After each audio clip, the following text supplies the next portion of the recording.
পাথর নিক্ষেপ করেছেন আমার নবী, পাথর নিক্ষেপ করেছে নবী, মানে রেসালত নিক্ষেপ করেছে। কিন্তু আমার আল্লাহ বলতেছেন এটা রেসালতে মারে না, এটা তৌহিদে মারছে। কে মারছে? তৌহিদ। তাইলে কি হইল? রেসালতের কাজ, কাজ কার? রেসালতে। কিন্তু তৌহিদ বলতেছে কাজ রেসালতের না, কাজ আমার, কাজ আমার। আল্লাহ কি বলেছেন? ওয়ামা রমাইতা ইজ রমাইতা ওয়ালাকিন্নাল্লাহ রামা। হাবিব, ওয়ামা রমাইতা, আপনি নিক্ষেপ করেন নাই, ইজ রমা, যখন আপনি নিক্ষেপ করেছিলেন। ওয়ামা রমাইতা ইজ রমাইতা, বোঝার চেষ্টা করেন। ওয়ামা রমাইতা, আপনি নিক্ষেপ করেন নাই, ইজ রমাইতা, যখন আপনি নিক্ষেপ করেছেন, ওয়ালাকিন্নাল্লাহ রামা, কিন্তু আল্লাহ নিক্ষেপ করেছেন। মানে হাবিব, নিক্ষেপ আপনি করলেও এটা রেসালতের নিক্ষেপ ছিল। আমার আল্লাহ বলছেন রেসালতের না, মারছে তৌহিদে। মারছে কি? তৌহিদে।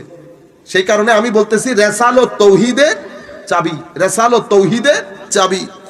এরপরে আপনি দেখেন, খুশি করছেন আপনি রসুলকে। খুশি হচ্ছে কে? রসুল। আপনি কি আল্লাহকে পাবেন খুশি করার জন্য? খুশি করতেছেন রসুলকে। কিন্তু আমার আল্লাহ বলছেন কি দেখেন, আল্লাহু ওয়া রাসূলুহু আহাক আন ইউরদুহু ইন কানু মুমিনিন। যদি সত্যিকার অর্থে তোমরা মুমিন হয়ে থাকো, দেখছেন বারবার মুমিনের কথা আসতেছে, মুসলিম না, ক্লাস 1 অফিসার।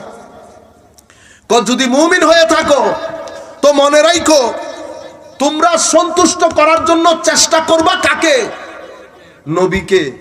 কারণ কি? কারণ আল্লাহ এবং রসুল এই দুইজনই সবচেয়ে বেশি হকদার যেন মুমিন হিসেবে তুমি এই দুইজনকে খুশি করো।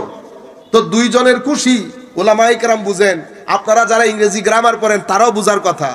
দুইজনের খুশি আল্লাহু ওয়া রাসূলুহু আহাক্কু আন ইউরদুহু আসছে, হওয়ার কথা ছিল হুমা, হওয়ার কথা কি?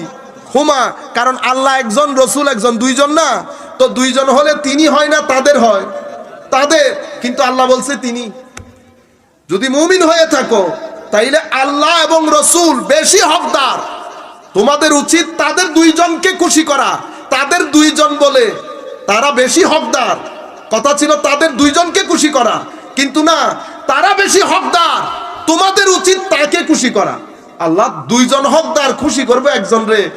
কারণ তোমার নাগাল রেসালত পর্যন্ত তুমি অতটুকুন গেলে হবে, আর রেসালতের নাগাল তৌহিদ পর্যন্ত। তো তৌহিদ, তৌহিদ, রেসালত হচ্ছে সেই তৌহিদের চাবি। আমার সাথে রেসালতের সম্পর্ক আপনারা বুঝতে পেরেছেন?